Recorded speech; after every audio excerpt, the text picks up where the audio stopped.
금리 입주 폭탄에 떨어진 서울 전셋값 재계약 때 수억 원씩 뚝뚝 떨어진다라는 연합뉴스 기사인데요. 네. 실제로 전셋값이 요즘에 더 빠르게 떨어지고 있죠? 전셋값이 훨씬 많이 떨어지고 있죠. 네. 일단 왜 그런지부터 간단하게 설명해 주시죠. 그리고 이제 제가 한 가지 이제 좀 저 기사에서 좀 잘못된 부분을 제가 네네네. 하나 말씀드리고 네. 싶은 게 있는데 네. 뭐냐면 입주 폭탄이에요. 네. 자, 혹시 기억나시는지 모르겠지만 2022년 8월 달까지도 전문가의 대다수가 다 뭐라 그랬냐면 23년이랑 24년에 서울이 입주 물량이 없어서 네. 당연히 전세 폭등 올 수밖에 없고 부동산 매매가가 올라갈 수밖에 없다라고 했죠. 자, 서울의 입주 물량 데이터를 제가 한번 보여드릴게요. 네. 자, 이게 보시면 서울의 입주 물량 데이터입니다.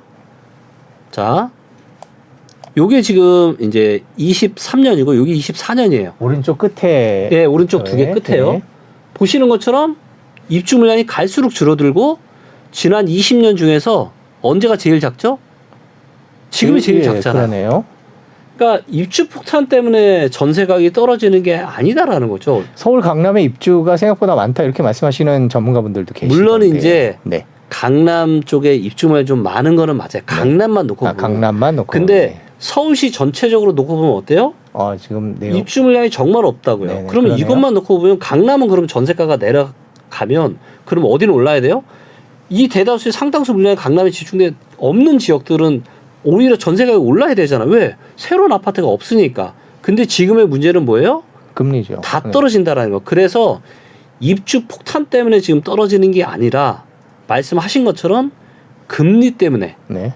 그리고 지금은 금리만 올라가는 게 아니라 물가가 급등을 하고 있고 어찌됐건 전세도 대출을 받아서 내가 이자 내고 해야 되는데 거기에 대한 것들을 부담하실 수 있는 여력이 있는 사람이 너무 없기 때문에 급락을 하고 있는 거죠. 그렇군요. 그 방금 지역 얘기를 또 마침 해주셨으니까 저희가 준비한 표가 하나 있는데요. 서울 아파트 전셋값 하락률에 관한 겁니다. 지역별로 서울 아파트 전셋값이 얼마나 떨어졌는지를 볼 수 있는 건데 서울이 전체적으로 마이너스 0.95%고요. 많이 떨어진 거 위주로 소개해드리면 동작구, 강남구, 양천구, 금천구 이런 데네요. 강남 네. 11개구가 더 많이 떨어졌다. 이런 연합뉴스 그래픽입니다. 네. 실제로 방금 말씀해 주신 대로 약간의 차이가 있네요. 지역별로. 저런 차이는 왜 생기는 건가요? 일단 지역별로 이제 뭐 입주 물량이라든가 또 거래되는 거에 따라서 조금씩 차이가 있어요. 그리고 이게 이제 어떻게 보면 한국 부동산원에 이제 표본이 되는 아파트들이 있습니다. 네. 그래서 표본의 데이터들을 가지고 이제 만든 거고요. 자, 이거를 이제 저희 이제 리시코 엑스퍼트에도 요거를 이제 담아놨었는데 작년 9월 1일부터 가장 최신 데이터까지 네. 매매가와 전세가의 이제 흐름을 보여주는 차트인데요. 네. 왼쪽으로 많이 갈수록 매매가가 많이 떨어진 거고 왼쪽으로 갈수록 매매가가 많이 떨어진 낮아지네. 거죠. 그래서 제일 많이 떨어진 데가 노원구랑 도봉구입니다. 네. 그리고 밑으로 많이 떨어질수록 전세가가 많이 떨어진 곳들. 아래쪽은 전세값이 떨어지는 그렇죠. 거고요. 그래서 이제 보시면 제일 많이 밑으로 간 데가 성북구, 네. 송파구, 송파구. 은평구, 강북구 이런 곳들이고요. 네. 보시는 것처럼 서초구도 지금 꽤 많이 떨어지고 있는데 근데 문제는 뭐냐면 이런 지수 통계 데이터는 현황을 제대로 못 보여주고 있는 거예요. 예를 들면 네. 최근 6개월이면은 1월 말이니까 8월 달 8, 9, 10, 11, 12, 1. 그럼 8월 달부터 보면 제일 전세가 지금 많이 떨어진 데가 송파구인데 13% 정도 떨어졌습니다. 네. 13%. 자, 그럼 이걸 실제로 한번 지역으로 한번 들어가 보요. 이게 이제 통계 데이터가 얼마나 현황을 제대로 못 보여주는지를 한번 보여드리면 네. 자, 송파구에 잠실에 가서 자, 리센츠만 보도록 하겠습니다. 네. 리센츠의 최근 전세 호가의 변화가 30% 가까이 떨어졌죠. 근데 통계 데이터에는 13%도 안 떨어진 걸로 나와 있잖아요. 그러네요. 그리고 근데 이제 리센츠만 그러냐? 아니다라는 거. 이 주변에 뭐 레이크 팰리스나 주변의 대단지들도 똑같이 여기도 22.7% 떨어졌고요. 저희는 전세가 네, 전세값만 네. 보고 있고요. 그다음에 반포 쪽으로 한번 가보시면 네. 아크릴 리버파크도 전세가 여기는 36.8%가 떨어졌습니다. 거의 40%가 떨어진 거예요. 네. 근데 이런 것들이 통계 데이터에는 제대로 안 바뀌는 거예요. 그래서 지금 부동산 시장이 심각한 건 뭐냐면 매매가의 하락도 매매가의 하락이지만 이거보다 훨씬 더 심각한 전세가 이거는 거의 폭락이거든요. 네. 아니 6개월 동안에 거의 40% 떨어진다라는 그것도 지금 그렇게 수요가 많다라고 이야기하는 반포의 한강 바로 아파트의 고급 아파트 1600세대가 넘는 여기가 지금 거의 6개월 동안 37%가 전세가 폭락을 했거든요. 그만큼 지금 부동산 시장의 어떤 실수요가 전혀 지금 뒤를 받쳐주지 못하고 오히려 완전 지금의 부동산 시장을 굉장히 불안하게 만드는 그런 요소라고 판단이 됩니다. 지금 역전세 우려와 관련된 기사들도 많이 나오더라고요. 그거에 네. 대해서는 어떻게 생각하세요? 굉장히 많이 나올 수밖에 없죠. 네. 지금 이제 보시면 여기 같은 경우도 지난 6개월 전에 네. 8월 달만 하더라도 최저 호가가 19억이었어요. 네. 근데 지금 6개월 만에 얘가 12억이 된 거거든요. 네. 그러면 차익이 7억이잖아요. 그리고 이런 일들이 2020년 중순 이후로 그때 임대차 3법과 코로나 버블 때문에 전세가가 급등을 하면서 그때부터 계약한 건들이 줄줄이 사탕으로 이제는 그러니까 2020년 한 가을 한 10월 달부터 이런 전세가 폭등을 했다라면 네. 그럼 2년 뒤면은 22년 10월이잖아요. 그러니까 작년 10월 달부터 이게 지금 쏟아져 나오는 거예요. 2년짜리 재계약 이런 되는 분들이. 근데 지금도 보면 금액이 7억 정도 되잖아요. 그러면 5억, 7억, 8억 되는 돈들을 집주인들은 세입자한테 내줘야 되는 거죠. 이런 상황들이 언제까지 발생한다? 24년 가을 연말까지도. 자, 이걸 보시면 8월 말에 지금 최저가가 19억이니까 이때 아마 거래가 됐었으면 19억 정도 거래가 됐는데 지금 12억인데 최저가가 거래가 여기서 가격이 더 안 떨어진다로 가정하고 22년 8월 말에 전세를 19억에 계약한 집주인은 2년 뒤인 24년 8월 말에 지금 전세가 유지만 된다고 해도 얼마 내줘야 되죠? 7억 내줘야 돼요. 7억 내줘야 돼요. 근데 내줄 수 있는 돈이 있을까요? 쉽지 않겠죠.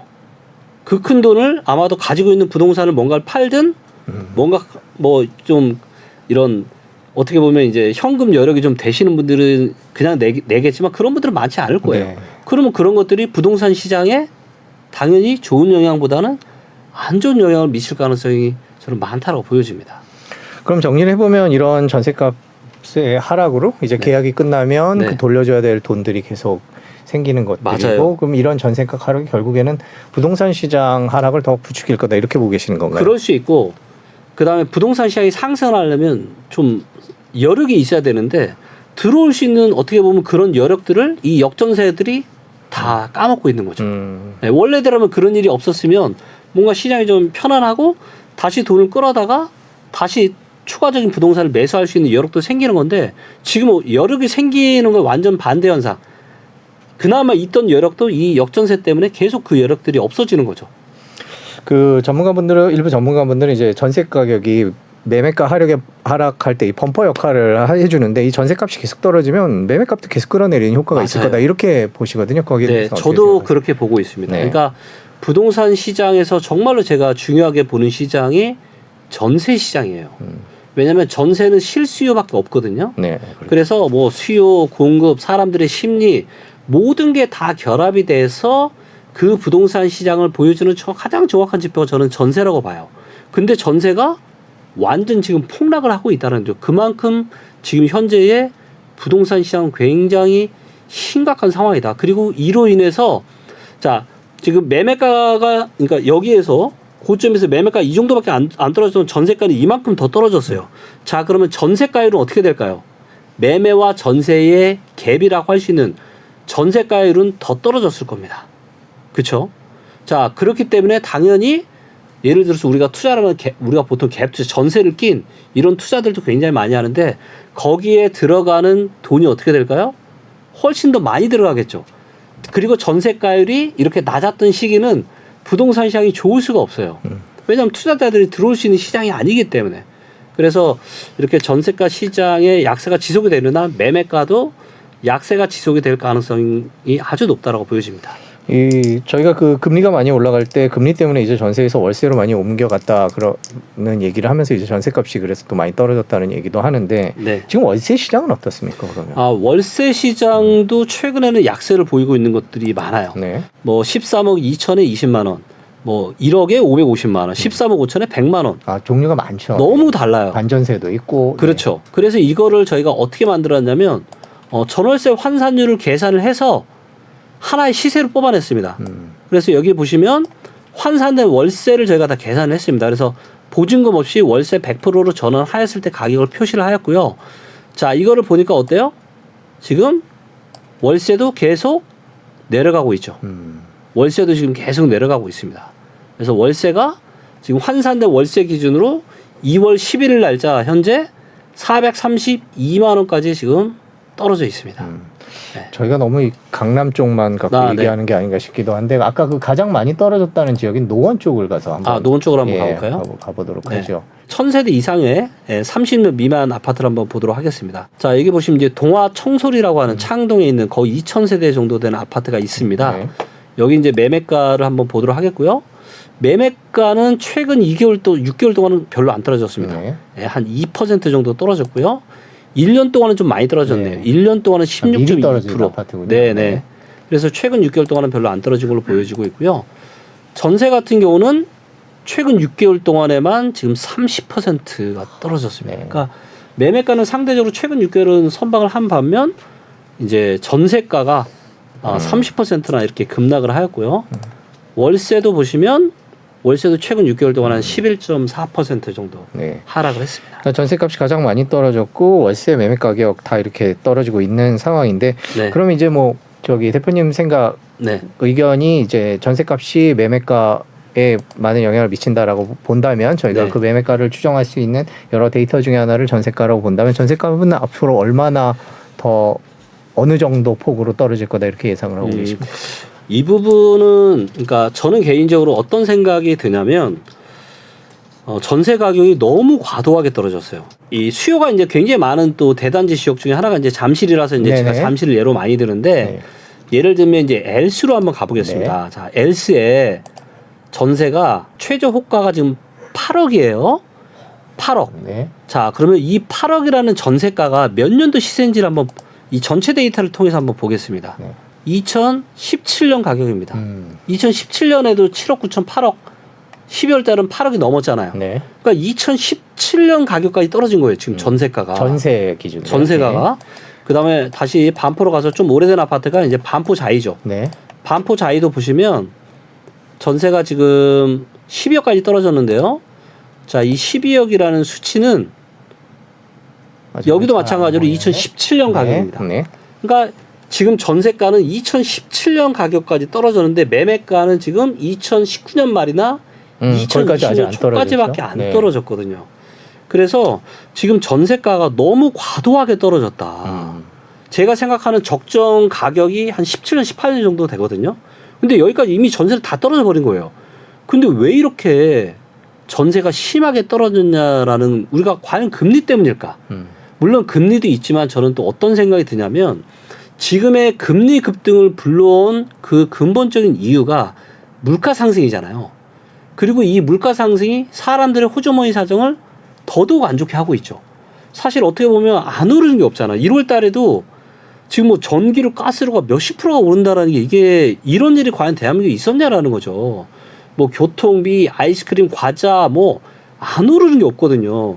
결국은 이런 것들이 사람들의 호주머니 사정을 더더욱 저는 안 좋게 만들고 있다고 보고 있고 그렇기 때문에 야 정말로 지금 그러니까 대출 이자 급등과 더불어 이 물가 상승 때문에 사람들의 호주머니 사정이 정말로 심각하구나. 그렇기 때문에 단기간에 6개월 동안에 30% 40%가 떨어진다. 이거는 진짜 유례를 찾아보기 너무 힘든 일이거든요.